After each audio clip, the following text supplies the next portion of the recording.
Now, I dropped a number of videos already about Randle, that contract extension, and the likelihood that he's not going to get the extension with the Knicks. So we understand that. But what about this other side of things here?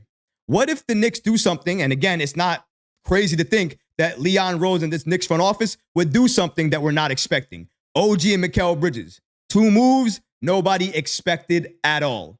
So could the Knicks pull off another unexpected move and give Julius Randle a contract extension?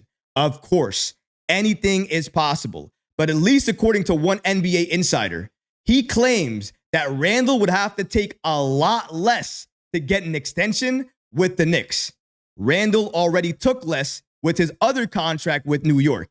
He already signed with CAA again. He rejoined them. He wouldn't have done that if he was not going to get paid. And all the reports coming out from Ian Begley and from Randle's camp is stating that it's not even on the forefront, a contract extension right now in either of their minds. They're not thinking about it. They're just thinking about the team, the upcoming season, and how they can win titles. But maybe, let's say they're thinking about it behind the scenes and they want to offer Randle a contract extension. According to Fred Katz, an NBA insider, he reveals that if Randle accepts an extremely low contract extension at this point in time in his career, then the Knicks could be able to utilize that to keep Randle on a very low offer, a low deal, and he can grow with this team and help the Knicks financially with their flexibility moving forward. And that way, you don't waste what Jalen Brunson gave you, which is that flexibility when he signed for such a low type of contract offer. But let's break down these latest reports from Fred Katz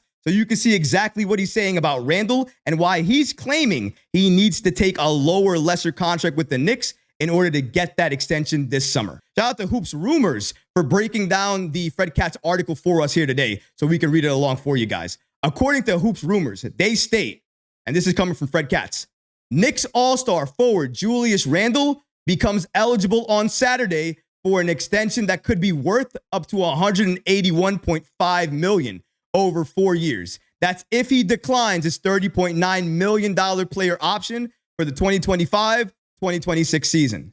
According to Fred Katz of The Athletic, Randle will likely need to take a discount if he's interested in a long-term contract for security. As Katz details, New York doesn't want to waste the financial flexibility gained by Jalen Brunson's recent extension. That means offering Randle a starting salary of $40.5 million in 2025-2026 on a new extension probably isn't feasible. However, if Randle picks up his 2025-2026 option and then extends that figure off of, extends off of that figure for 2026-2027, the Knicks would be in great shape from a cap perspective going forward. But if he does that, he still would have to accept less by doing so. Would Randle want to accept less? Why would he do that? He already did it for the Knicks. He already accepted less. Would he do it again? Would he want to do it again?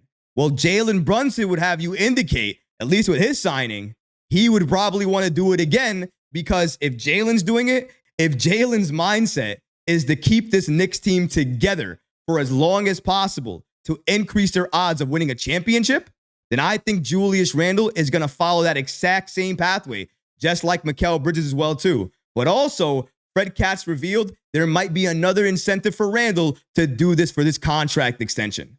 According to them, which I mean them, The Athletic, they state Randle could be incentivized to agree to that deal structure because not many teams project to have cap room in 2025 when he could hit free agency.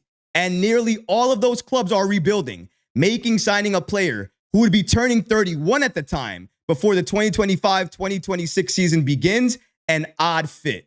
Even if an agreement isn't reached, though, with Randle and he still decides to test free agency, Katz states the Knicks have no interest in trading Randle, especially if it would make them worse, since they're trying to win a championship as soon as possible.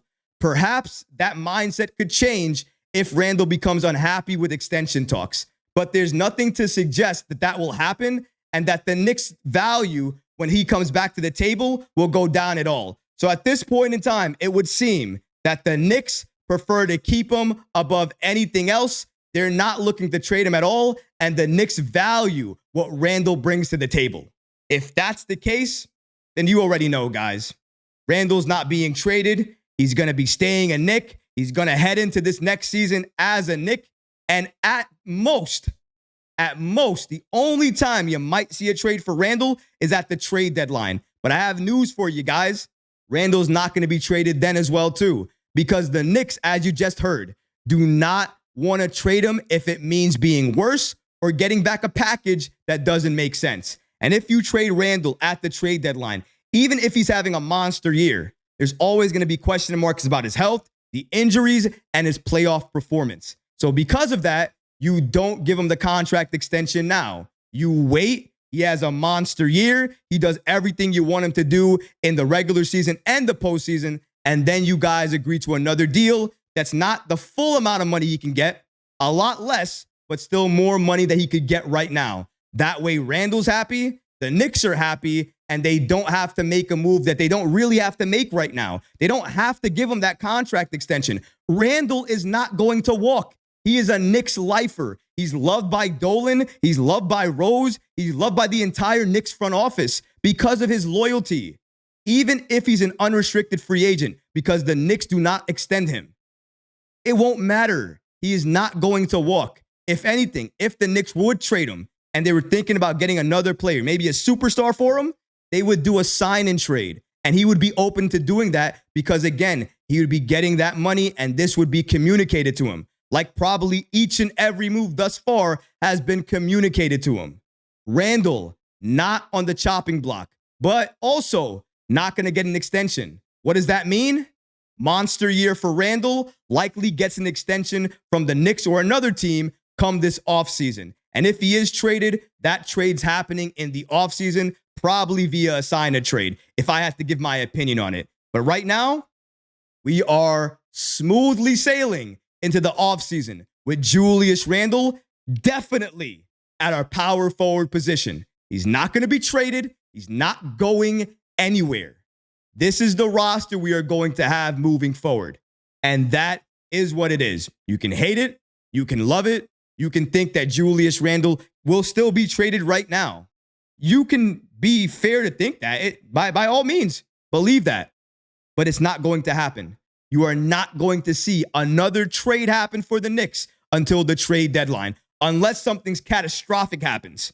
Somebody becomes available that you never even thought became available out of magic. Then maybe something shifts. But I don't see that happening. Nobody else in the league sees that happening.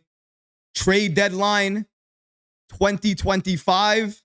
That's when the Knicks make their move, gets the backup center, likely Jonas Valanciunas, and they'll do it with their mid-level exception, Precious Achiuwa, and they will not touch this roster. And by doing so, they ensure they keep their core, they get better, and they still compete for a championship moving forward in that season. And if Randle and this team gains a championship, we're not going to talk about, well, he deserves this, he deserves that. We're going to be celebrating.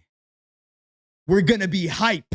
We're going to be happy that we broke the drought.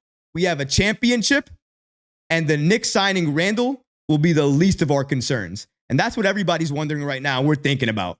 But Randle, not going to get the extension, but who cares? He's not thinking about it. The Knicks aren't thinking about it. Really, only all of us are thinking about it. Next season, expect such a great monster year from Julius. I think he's going to be that player we saw in January, but more locked in, more focused, healthy, and trusting the past even more, because now he has players on the team, on the roster, that he actually can trust to make the shot, make the play, and make sure that assist get credited to him. This team is stacked. Shout out to Fred Katz for breaking down this information for us. I knew the Knicks were not going to give him an extension anyways, but it is good to know if the Knicks were willing to give him an extension, it would likely have to be a very low one because of the fact they need to remain flexible. And I can understand that to some degree. They're still going to remain flexible when they sign him to a contract extension next season. That's why it makes all the sense in the world to not do anything else besides rolling out this roster and seeing what they can do. I can't wait to see what Randle has in store for us He is going to be a monster, probably working on his three-point shooting right now because that's one of the areas he needs to get better back at it. And if he's able to give us that bubble Randle three-point percentage, gets that percentage up to near 39, 40% in the regular season, this team is going to be so dangerous that blowing out teams by 20 is going to be what other teams hope for. Because if everybody's working on their shot, everybody's working on their threes, and we're looking to be that team to take advantage of everything you give us, contender, championship material. That's what we have. That's what we're made out of. Finally, the Knicks are this close to a title. If you enjoyed these clips from the live show, be sure to subscribe to the channel and have notifications turned on so you don't miss any new episodes or when we go live. Thanks for watching, Knicks fans, and until next time, peace.